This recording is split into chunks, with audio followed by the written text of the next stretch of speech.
Today is Thursday, the 16th of December, and these are our top stories. We start off in South Africa as ex-President Zuma ordered to return to jail. South Africa's High Court has ordered former President Jacob Zuma to return to jail after setting aside a decision to release him on medical parole. The decision to place the 79-year-old on medical parole is declared unlawful and set aside, read the ruling on Wednesday by Judge Elias Matojane. The Department of Correctional Services said it was studying the court judgment and in due course would make further pronouncements.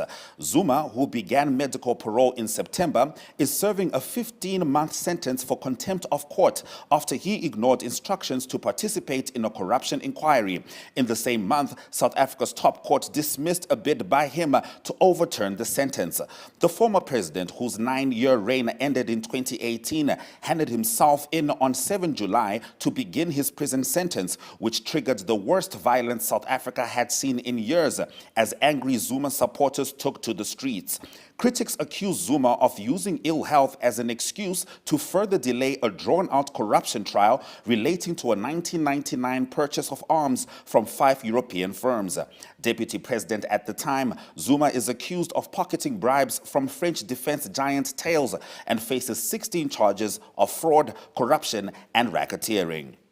In our next story, the Gambia opposition asks Supreme Court to annul poll results. The Gambia's main opposition party has filed a petition at the country's Supreme Court to formally challenge the results of the December 4 presidential election, which handed Adama Barrow a second term. The former property developer won 53% of the votes, far ahead of political veteran Dabo's 27.7%.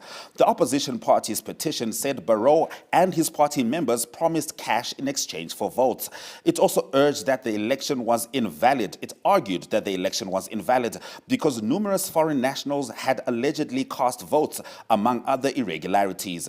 Election observers from the African Union said the election was conducted in line with international standards, and European Union observers praised the transparency of the voting and counting process. The United States has also given its approval, saying observers noted only minor irregularities. The vote marked the first election in the Gambia, a former British colony of 2 million people, since former President Yahya Jammeh fled into exile. Jammeh ruled for 22 years after seizing power in a bloodless coup in 1994, with his government accused of using death squads and torture, among other abuses. In our next story, hundreds rescued after fire breaks out in Hong Kong high-rise. More than 1,200 people have been rescued from Hong Kong's World Trade Center as dozens of firefighters managed to extinguish a fire that ripped through one of the city's busiest buildings and left more than a dozen injured. Police at the scene told reporters that everyone at the 39-story structure in Causeway Bay has been brought to safety by 5 p.m. after more than 300 were trapped earlier on the rooftop of the building, which houses both offices and a shopping center. The fire has been extinguished, said Al Jazeera's Britt Clennett, reporting from outside the Ashen building. This is one of the busiest shopping districts, and it has caused a lot of chaos and a lot of stress, said Clennett. This happening during peak hour, she added. Police said they had opened an investigation into the cause of the fire. Wednesday's blaze triggered a large response, with firefighters using several emergency ladders to evacuate people. Firefighters mobilized 2 breathing apparatus teams and 2 water jets to help fight the fire, police said. Now in a COVID-19 update, Pfizer says its COVID pill near 90% effective in clinical trials.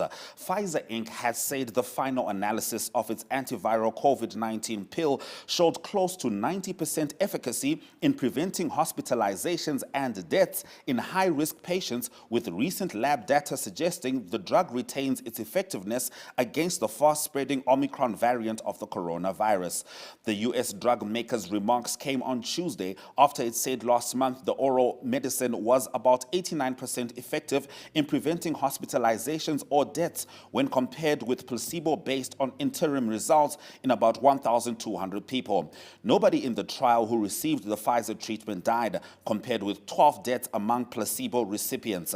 It's a stunning outcome, Pfizer Chief Scientific Officer Michael Dalston said in an interview.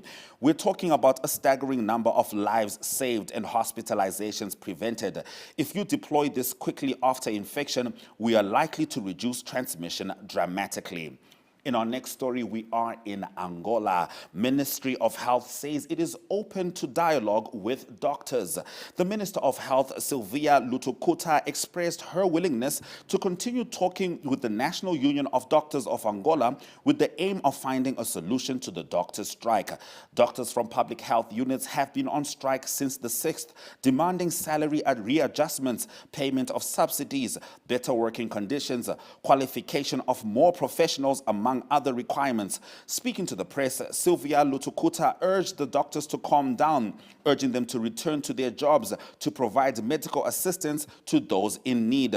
Sylvia Lutukuta pointed out, among other actions, the implementation of programs aimed at improving medical and drug assistance, as well as the working and social conditions of professionals.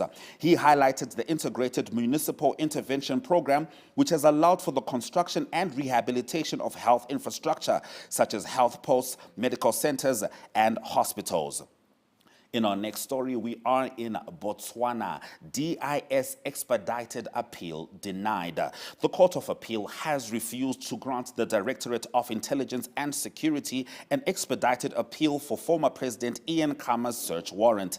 DIS, who wanted to appeal on urgency after they were denied the search warrant by Lobate High Court Judge Ranier Bosang, will have to go through the normal court process for the appeal. This morning, Justice Monametsi Gaongaleng told the DIS that their application has been denied since there are no extraordinary circumstances for granting an expedited appeal. Application for the expedited appeal is refused. The appeal will be allocated a date of hearing by the registrar of this court. In its turn, like all appeals, the cost of the application will follow the outcome of the appeal, he said. The DIS, who wanted to be given access to Khama's property through a search warrant, told the COA on Friday that they believe weapons of war have been hidden in Khama's safe. In our next story, we are in Zambia. Zambian youths demand arrest of opposition member for defaming President Hichilema.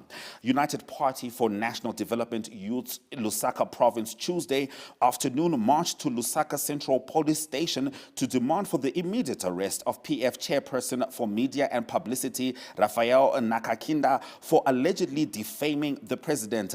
Nakakinda accused President Hakainde Hichilema of holding dark corner meetings with Constitutional Court judges to coerce them to throw out a petition by the PF MPs whose seats were nullified by the High Court recently.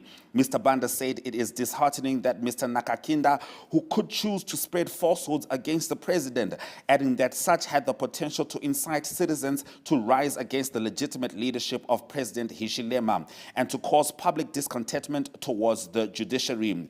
Mr. Banda, who is the chairperson, has since called on the UPND youths to effect a citizen's arrest on Mr. Nakakinda. In our next story, French forces leave Mali's Timbuktu after nearly 9 years.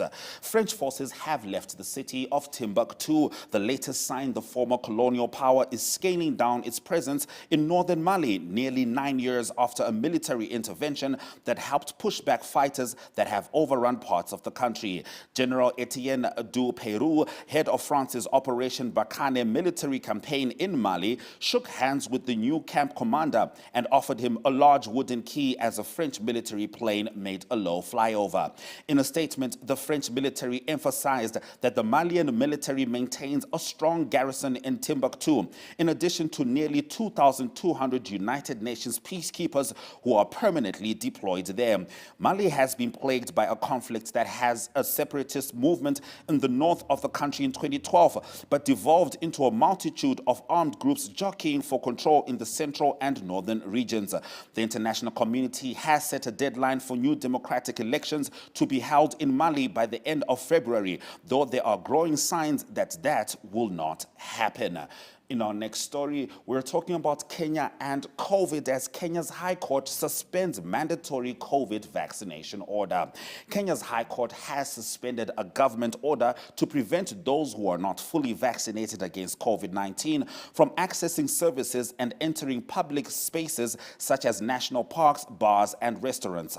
The country announced last month it would require people to show vaccination certificates from 21 December to access in-person government services, including hospitals, schools, tax and immigration offices. But on Tuesday, High Court Judge Anthony Mrima suspended the order pending a hearing of the case filed by a businessman who termed the directive tyrannical and a gross violation of the Constitution. Campaigners, including Human Rights Watch, have criticized the directive as discriminatory and urged the government to abandon the plan, which also requires visitors from Europe to provide full proof of vaccination. While the government has an obligation to protect its people from serious public health threats, the measures must be reasonable and proportional, HRW said on Tuesday. Kenya has fully vaccinated only 3.2 million people, or 12% of the adult population, according to official figures, well below the government target of 10 million by the end of 2021. Its target is to vaccinate 27 million people by the end of 2022. In our last story, we swing back to Zambia as Hakainde Hichilema to honor a woman who saved her daughter from a hungry lion. On 15 December 2013, while working in her field with her husband in Nabwaga, Tulijeni Shita saw a lioness about to pounce on her 1-month baby lying on the ground. Her husband ran away, leaving her alone. Her motherly instincts would rather not bear the sight of seeing her last-born daughter being eaten by a hungry lion. She attacked the lion with a hoe, and yes, she killed it instantly. And no one has ever recognized her for her heroism, but President Hakainde Hichilema has promised to do it next year. Her daughter has now grown up and is now in grade 4. Wow, what an interesting story. They do say there's nothing stronger than a mother's love. After the break, we're going to be talking about the coral reefs off the eastern coast of Africa. This is, of course, still Africa Good Morning, bringing you the news as you need it. See you soon.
Rising sea temperatures and overfishing threaten coral reefs off eastern African coast of Africa, with complete collapse in the next 50 years, according to a groundbreaking study of these marine ecosystems. Dr. David Obura, founding director at Cordio East Africa, a Kenya-based oceans research institute, joins us from Mombasa.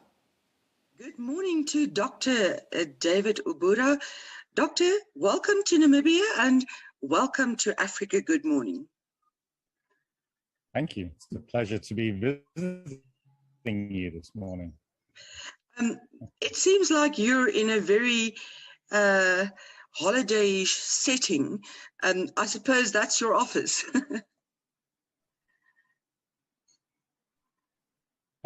Well, exactly. As part of my career choice working on coral reefs, I get to work in places like this, but this is home.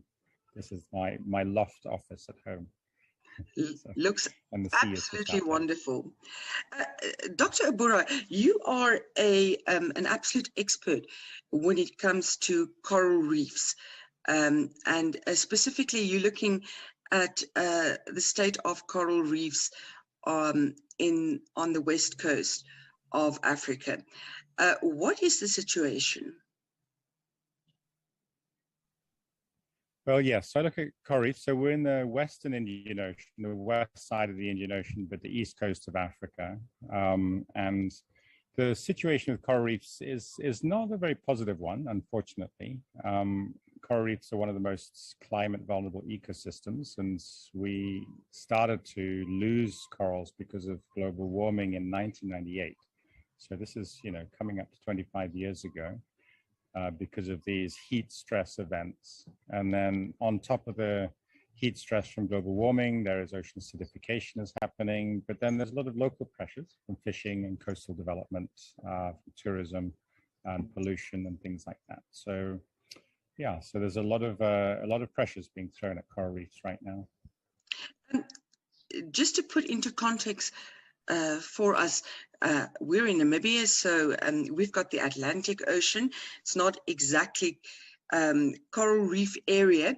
How important is a coral reef to the ecosystem?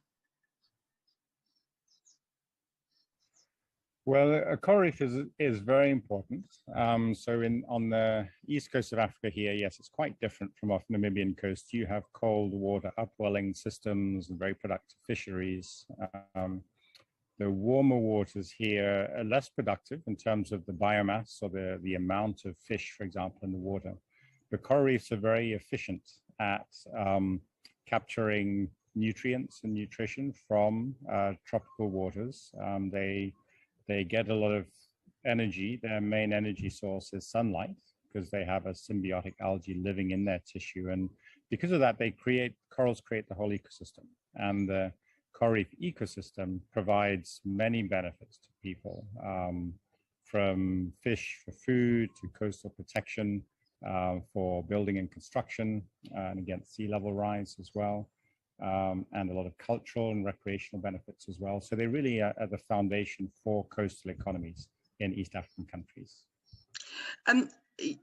It being so important, what would be the impact if the coral reefs,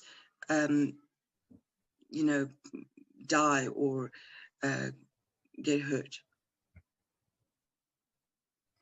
Well, the impact, the coral reefs are also, one of the, if not the most diverse of all marine ecosystems. There are lots of statistics about the numbers of coral species and fish species that live on reefs, but also many marine organisms that maybe live out in the open waters during part of their life stage. For part of their life cycle, they might be dependent on a coral reef. So if we lose coral reefs, we will lose a lot of biodiversity. There's be a lot of species extinction, certainly local species extinctions, and also global extinctions. The ecosystem itself will become a lot simpler and less productive. And that also means that people currently dependent on reefs, so fishermen, but also tourism industries and sectors, will have a very big impact. if coral reefs are lost to the countries that have the reefs, and then also more broadly to those that travel to reefs or buy products that come from reefs and things like that. So it'll be a big impact. You mentioned it earlier, but obviously climate change plays a big role in this whole development. So up until the mid-90s, really, there's destructive fishing and overfishing as being a principal impact.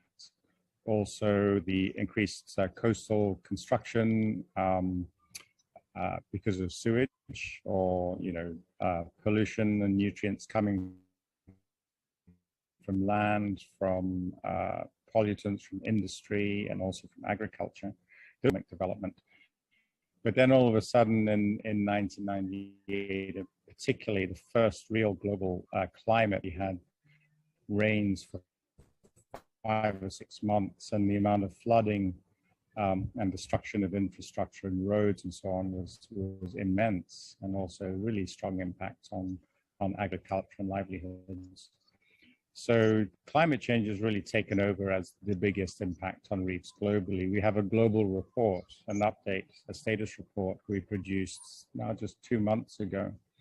And for the first time, we can really definitively say that climate decline globally, on top of everything else. And there's lots of interactions with other stresses as well. So it's, it's a very, or a canary in the coal mine for, impact from climate change. Dr. Ubura, you are the founder of Cordio, the organization that sort of advocates for this. What is the organization doing to mitigate this whole issue? Well, yeah, so I'm a director of Cordio, and we're a research organization. So we were really founded on the basis of the loss of corals and coral reefs in 1998 because of global warming. There was really a clear gap in the consistency of monitoring information and data coming from coral reefs in East Africa and Eastern Africa. So we were founded on the principle of delivering better information on the status of coral reefs to managers, to policymakers at national levels, and at regional levels as well. And so we have really carved out a niche to be a scientific organization. We engage a lot with community-based fisheries as well in terms of capacity building and knowledge. We don't get strongly involved in implementation projects on the ground. So we work with partners in NGOs or with government departments like in protected areas to help improve what they can do in terms of sustaining coral reefs with the knowledge that we can help to bring to the table, whether we generate it locally with them or bring knowledge from the from the scientific community and what's generally known about coral reefs and best practice from elsewhere as well. So we really, as an organization, we partner with many different researchers and organizations and government departments in each country that we work with to try and improve the situation for coral reefs and for the people dependent on them. Doctor, for ordinary people, for citizens, etc., what can we do to help? Yeah. Well, I think coral reefs really show the growing impact of people, not just at the local level, but at the planetary level as well. And, it's a really tough call. We are very conscious, we're an African organization who really need to fishermen need to improve their livelihoods. People need to send their kids to school and have more income, better health care and food on the table. So we really can't have a message of, you can't, you've got to stop exploiting coral reefs. We really have to work out how to make sure that they're not overutilized and damaged in the process. So that means doing a lot of awareness raising within communities to help build up their capacity to manage their impact, to manage the number of fishermen. Unfortunately, it's just not the case that everybody can be able to go out and fish as much as they want, because that does destroy the environment. But when it comes to people, living in cities or people listening to shows and reading the papers, it is the energy that we use, it's the consumption that we have, and all the waste and the rubbish that add up and go out and either cause global warming, and it does cause global warming at a planetary scale, or else causes pollution locally. And I think we all have to realize that those of us that are able to need to reduce the footprint of what we do, whether it's rubbish or the type of energy, the amount of energy that we consume, so that there's space for those that don't have enough to increase their levels as well. And we need, our countries need to completely buy into climate action, to reduce fossil fuel use, to improve agricultural systems and food systems towards zero waste and very low carbon footprints and so on. Even in Africa, we have to do that. But of course, the big countries, the big emitters have to do it even more. We have to push them to do that by the example of what we're committing to as well. Dr. Ubura, it's been very, very nice talking to you and learning more about the whole issue. We wish you and your organization only the best with your efforts. Thank you.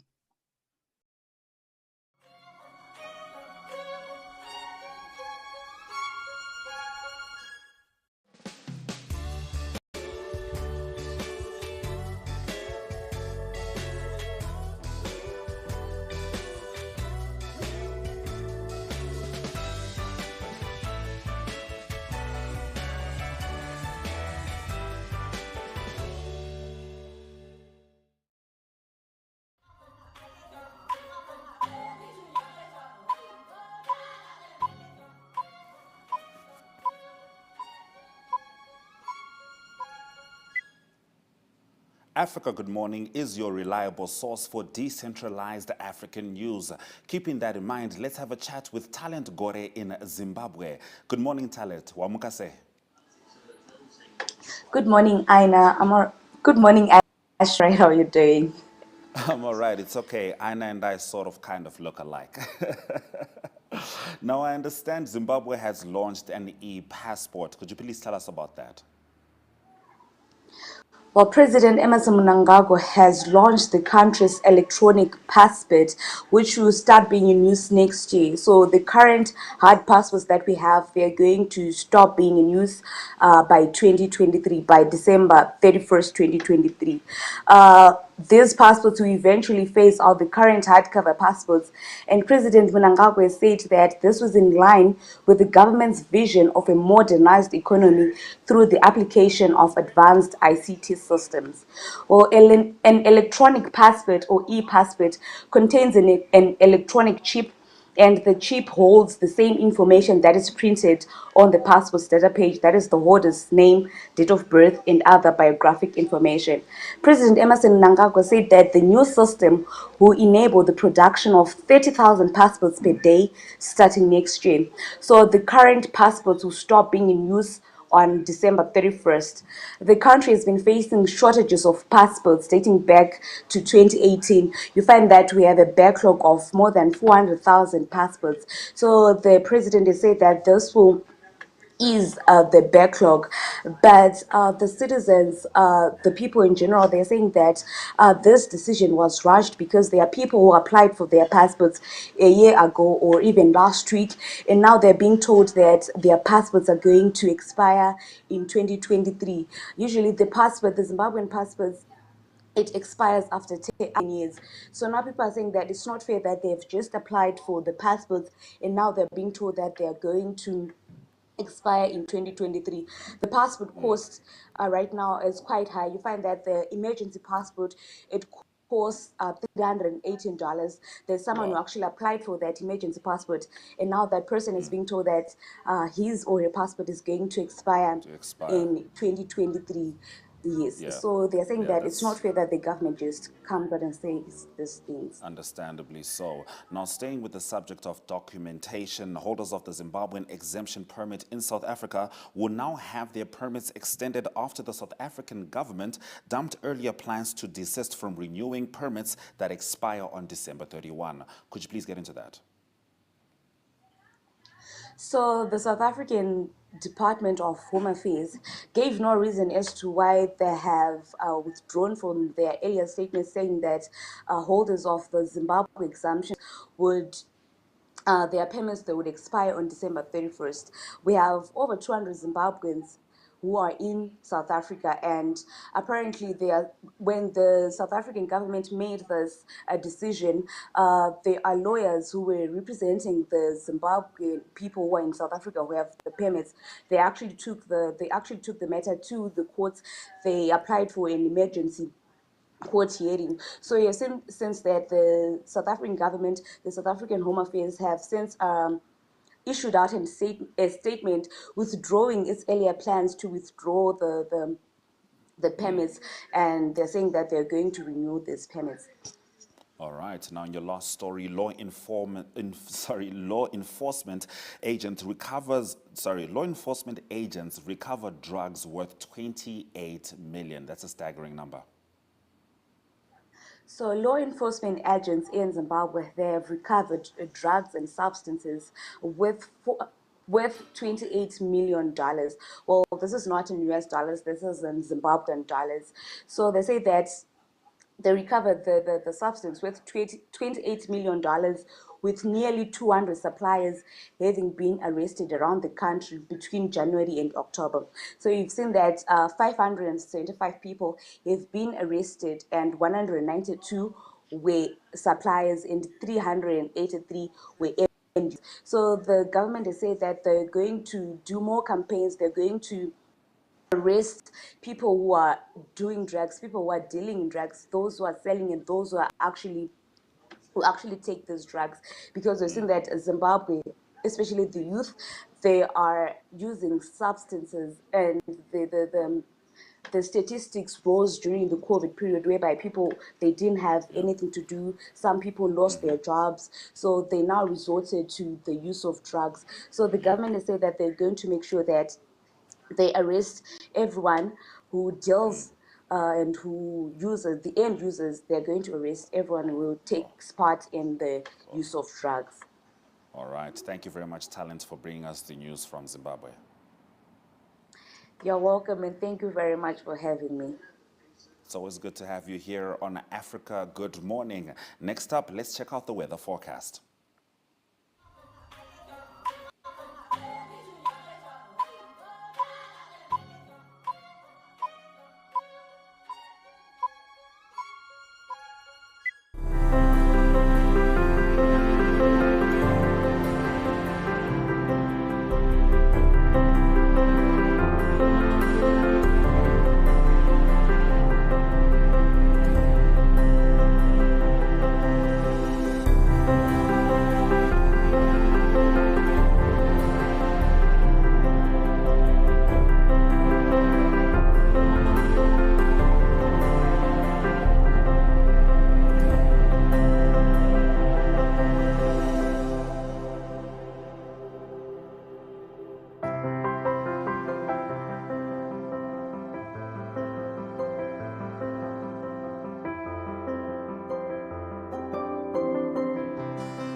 Strike it gold and win 5,000 Namibian dollars in cash with Neo Paints. Simply buy Neo Paints products from the selected range and stand a chance to get one of 12 mystery buckets filled with gold paint. All 12 winners will each get 3 extra paint buckets equal to their purchase. One to replace the gold paint, the second to use on your project, and the third to give to a charity of their choice. One winner can score another 10,000 Namibian dollars by showing us your creative use of the golden paint. The best project wins the cash. Offer is valid from 27 September to 18 December at your favorite hardware store nationwide. Visit us at neopaints.com for more competition details and follow us on Facebook for weekly competition updates.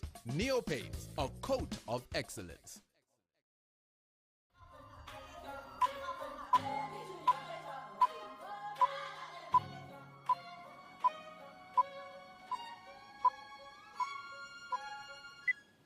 Thank you for staying with Africa. Good morning. It's time for us to dive straight into your economic news stories, and we start off in Angola. Public business sector must accelerate reforms. The Angolan Minister of Finance, Ferra Daves de Souza, advocated the need to continue implementing a series of measures that promote the acceleration of reforms designed for the proper functioning of the public business sector.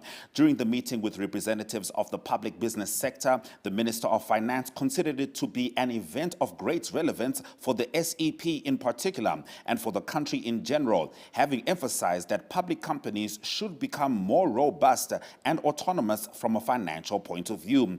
According to the Finance Ministry, the return on dividends by companies in the public business sector through investments is still low, with an unbalanced balance, and in many cases, the state gives more than it receives. In our next story, Elon Musk named FT's Person of the Year for transforming car industry. The Financial Times followed Time magazine in naming Elon Musk Person of the Year, with the British newspaper lauding the world's richest man's role in shifting the automotive industry towards an all-electric future. Even if Tesla were somehow to collapse next year, Musk would have transformed one of the world's most important industries in ways that could have profound implications for governments, investors, and for the climate, the FT wrote. The title of Person of the Year is often reserved for world leaders, but occasionally awarded to business people. In our next story, we are in South Africa as inflation reaches 5.5%, highest in almost 5 years. South Africa's inflation rate jumped to the highest level in almost 5 years in November, underscoring the difficult choice the central bank faces to strike a balance between taming price growth and supporting an economy grappling with the fallout from a fourth wave of coronavirus infections. Consumer prices rose 5.5% from a year earlier, compared with 5% in October, Statistics South Africa said on Wednesday in a statement published on its website. That's the highest level since March 2017. And matches the median estimate of 14 economists in a Bloomberg survey.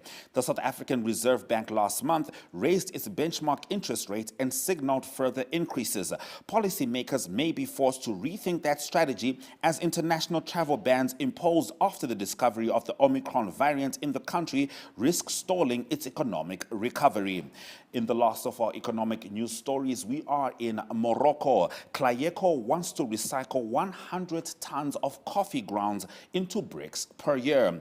The Moroccan startup Klayeco wants to increase its production of bricks made from coffee grounds. To achieve this goal, it aims to recycle an average of 100 tons of this type of waste per year. The startup specializes in the collection, sorting, and transformation of coffee grounds into bricks and decorative tiles and crafts. The thermal insulation provided by the bricks limits the use of heating, a specificity that contributes to reducing greenhouse gas emissions, explains Hamza Lalej, the founder of the startup. Since its launch in June 2021, the startup has produced an average of 400 bricks. Klayeco wants to increase its production over the next few years. For the startup's managers, it will be necessary to cross the 100 tons of recycled coffee grounds per year mark. Klayeco works in partnership with a cooperative of artisans in the town of Kemiset in northern Morocco. All right, that brings us to the end of our economic news stories. Up next, economic indicators.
Sebastian, what do you think about this one, babe?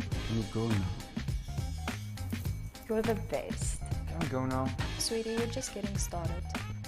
1 second, babe. I'm on the phone. Yeah.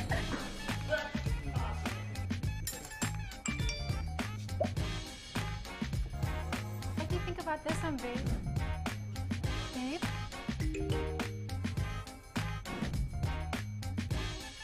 What were you saying?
Thank you for staying with Africa. Good morning. It's time for your sports news. And we start off in the world of football as clubs threaten not to release players for AFCON. European top clubs are threatening not to release players for the upcoming Africa Cup of Nations in Cameroon over fears surrounding its COVID-19 health protocol. The European Club Association, which represents leading clubs across the continent, made its concerns known to FIFA in a letter seen by AFP. With regards to applicable protocols, as far as we are aware, the Confederation of African Football has not yet made available a suitable medical and operational protocol for the AFCON tournament, in the absence of which clubs will not be able to release players for the tournament, the ECA told football's world governing body. The Cup of Nations, which was already postponed last year due to a health crisis, is due to start in Cameroon on 9 January and run until 6 February. All right, in our next story, Ashes to Ashes. Brisbane's setback puts England under pressure. Outplayed with bat, ball, and in the field in the series opening Ashes test, England have little time to regroup before the second day-night clash starts at Adelaide Oval on Thursday. Changes loom after pace stalwarts James Anderson and Stuart Broad were rested for the Gabba, a ploy that backfired as spinner Jack Leach was hit out of the attack and backup seamers Ben Stokes and Chris Wokes were largely ineffective. Fixing England's batting in 4 days ahead of a second Australian pace onslaught is another task altogether, with captain Joe Root again left wanting for support in Brisbane. Root's decision to bat first on a grassy wicket after winning the toss in muggy, overcast weather did his batsmen few favours after they were left with virtually no practice due to poor weather. The fitness of Ben Stokes is under the microscope after he went wicketless for the match and failed with the bat after a knee strain on day 2. In our next story, Formula One, Mick Schumacher, not Michael, Mick has high hopes after the first Formula One season. Mick Schumacher has yet to score a point after his first Formula One season with tail-enders Haas, but the son of 7-time world champion Michael has high hopes for 2022. The 22-year-old arrived on the grid as Formula 2 champion and with plenty of hype, but last-placed Haas have been outgunned all year, the only team to finish with a blank. Despite that, Schumacher quietly got on with the job of learning the ropes and without feeling any pressure of expectation. Schumacher's season highlights include making it past the first knockout phase of qualifying in changeable conditions in Turkey and a wheel-to-wheel battle with Red Bull's Max Verstappen, now champion in Hungary. Now, in the last of our sports stories, Monster Inoue retains WBA and WBC bantamweight bouts. Japan's Naoya Monster Inoue retained his WBA and IBF bantamweight bouts when he stopped Aaron Dipayen from Thailand at 2:34 into the 8th round in Tokyo, Japan on Tuesday.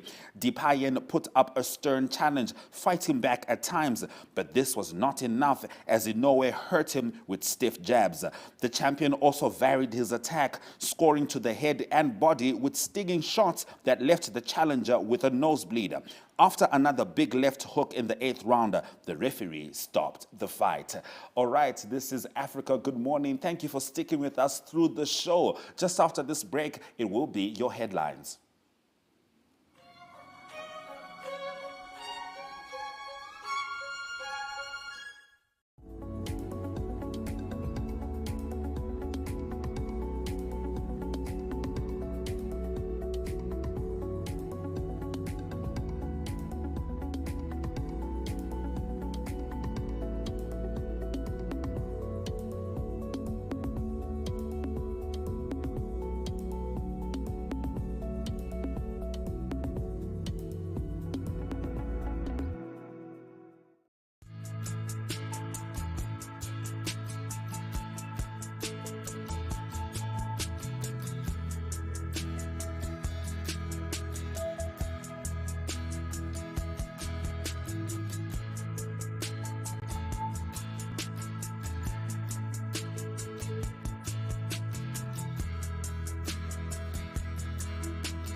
Every weekday, Africa Good Morning streams live from 7 a.m., bringing you news and current affairs from the SADC region and beyond.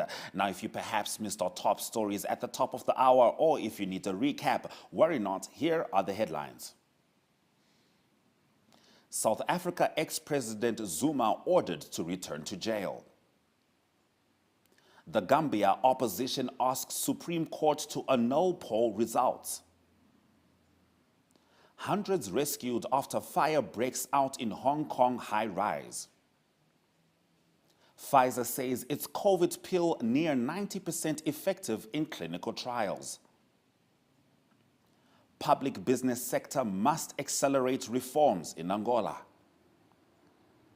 Clubs threaten not to release players for AFCON. That's been our show. Thank you very much for joining us on Africa Good Morning. Make sure you check out a repeat of this episode on oneup2.com, and you can also check out all of NMH's show right there. And if you have any thoughts on Africa Good Morning, send them to AGM_2centsworth at nmh.com.na. We are still in a pandemic. It is important to stay safe, sanitize, and by all means wear your mask and get vaccinated.